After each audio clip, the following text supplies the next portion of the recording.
श्री शिवाय नमस्तुभ्यम। हर हर महादेव। 29 अप्रैल दिन मंगलवार का ये पंचमुखी हनुमान का ये विशेष उपाय है। आप लोग इसको ध्यान पूर्वक सुनिए। जैसे कि पंचमुखी हनुमान का स्मरण करके व्यक्ति को बहुत ज़्यादा तकलीफ हो गई है और व्यक्ति बहुत कष्टमय का जीवन जी रहा है, हर जगह से हार गया। तो ये पंचमुखी हनुमान का एक शिव महापुराण का, स्कंद महापुराण का मंत्र है। आप लोग इस मंत्र को ध्यान पूर्वक सुने। ये मंत्र है ओम नमो हनुमते रुद्र अवतराय सर्व शत्रु संग्राय सर्व रोग हराय सर्व वशीकरणाय रामदूताय स्वाहा।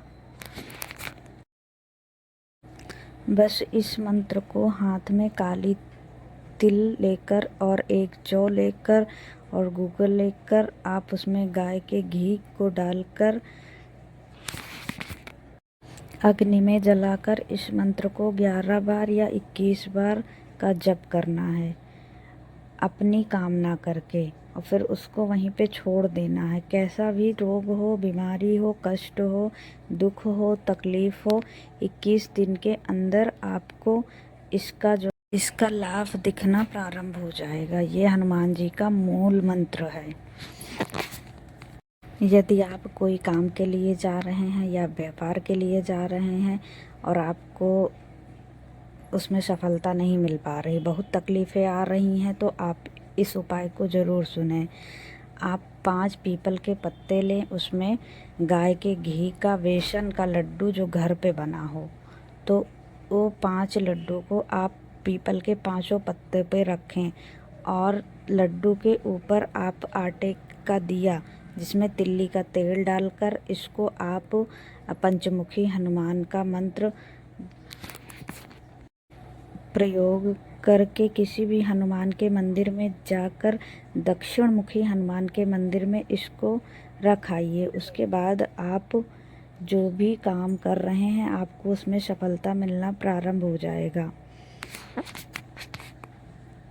आपको किसी के आगे हाथ नहीं जोड़ना पड़ेगा, ना किसी के पैर पकड़ने पड़ेंगे। दूसरा उपाय सुने। आप प्रॉपर्टी से जुड़ा हुआ कोई भी काम कर रहे हैं या आपकी फैक्ट्री नहीं चल रही, या लोहे से जुड़ा हुआ कोई काम कर रहे हैं या मैन्युफैक्चरिंग कर रहे हैं, वो काम नहीं चल रहा, तो आप हनुमान जी के उल्टे पाँव का सिंदूर लीजिए, हनुमान जी के दूसरे नंबर के भाई गतिमान जी का नाम लीजिए और आप जहाँ भी बिजनेस करते हैं आप उस सिंदूर से आप वहाँ पे एक स्वास्तिक बना दें। फिर देखिएगा कि आपका जो भी कार्य है वो उन्नति की ओर जा रहा है।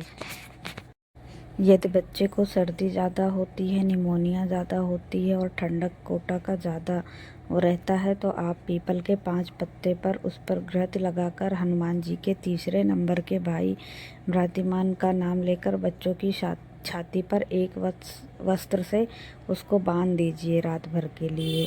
फिर देखिए बच्चा कैसे स्वस्थ हो जाता है। अगला उपाय, अगर किसी पति पत्नी में झगड़ा चल रहा है, प्रेम नहीं है, बात अदालत तक पहुंच गई है, तो आप हनुमान जी के भाई गतिमान का नाम लेकर हनुमान जी के मंदिर में एक ध्वजा लगा दें। उस ध्वजे में स्वास्तिक का निशान बना दें।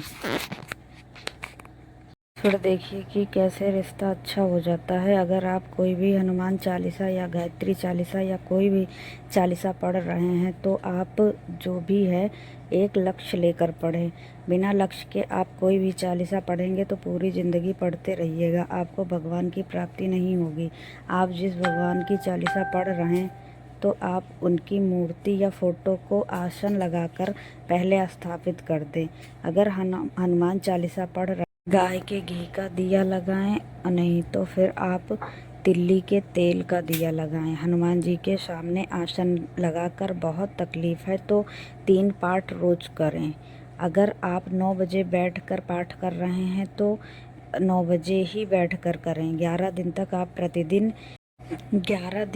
आप प्रतिदिन रोज़ 3 पाठ करें और 1 लोटा जल भरकर उसमें 1 सिक्का डालकर और 1 लौंग डालकर प्लेट से ढककर रख दें।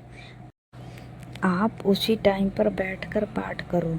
11 दिन जैसे ही पूर्ण होंगे आप उस कलश से सिक्का और लौंग निकाल लो और जल का आचमन करो। फिर आप जिस काम के लिए जा रहे हैं उस जल का प्रयोग कर लें। अगर किसी से बात करने जा रहे हैं तो आप जल पी के जाएं। अगर किसी से ऐसे बात करने जा रहे हैं, हाथ मिलाने जा रहे हैं, तो आप उस सिक्के को और लौंग को अपने साथ में लेकर जाएं। आपका अगर जैसे कोई पैसा अटक गया है, कोई कार्य नहीं हो रहा है, आपकी कहीं पे फाइल पड़ी हुई है, उसका कार्य नहीं हो रहा है, आप जो कार्य करना चाह रहे हैं वो भी सफल नहीं हो पा रहा है, तो आप शंकर भगवान के मंदिर में 5 जगह जल चढ़ाना प्रारंभ कर दें। जैसे पहला स्थान जो है वो आप गणेश जी के स्थान पे, और दूसरा स्थान वो कार्तिकेय के स्थान पे, और तीसरा स्थान जो है जल चढ़ाने का वो अशोक सुंदरी के स्थान पे, चौथे नंबर पे जलधारी पे, और 5वें नंबर पे आप शिवलिंग के स्थान पे जल चढ़ाना प्रारंभ कर दें। उसके बाद आप देखिए ये जल आप 3 महीने तक चढ़ाएं। फिर उसके बाद आप देख सकते हैं कि कैसे आप कि बाबा जी की कृपा आपके ऊपर होती है, और आपके जितने भी कार्य हैं जो सफल नहीं हो पा रहे हैं, आप 3 महीने के बाद खुद देखेंगे कि वो सारे कार्य आपके सफल होना शुरू हो गए हैं। ये आप विश्वास करके करेंगे तो अवश्य ही सफल होंगे, क्योंकि ये पूजनीय पंडित प्रदीप मिश्रा के द्वारा बताया गया उपाय है। तो आप लोग एक बार विश्वास करके इन उपाय को ज़रूर करें। अगर आप लोगों को मैं इस चैनल के माध्यम से प्रदीप मिश्रा जी के द्वारा जो भी बताया गया उपाय है वो बताने की कोशिश करते हैं। अगर आप लोगों को ये उपाय पसंद आता है तो आप लोग इस चैनल को सब्सक्राइब करके आप लोग कमेंट्स बॉक्स में श्री शिवाय नमस्तुभ्यम या हर हर महादेव ज़रूर लिखें।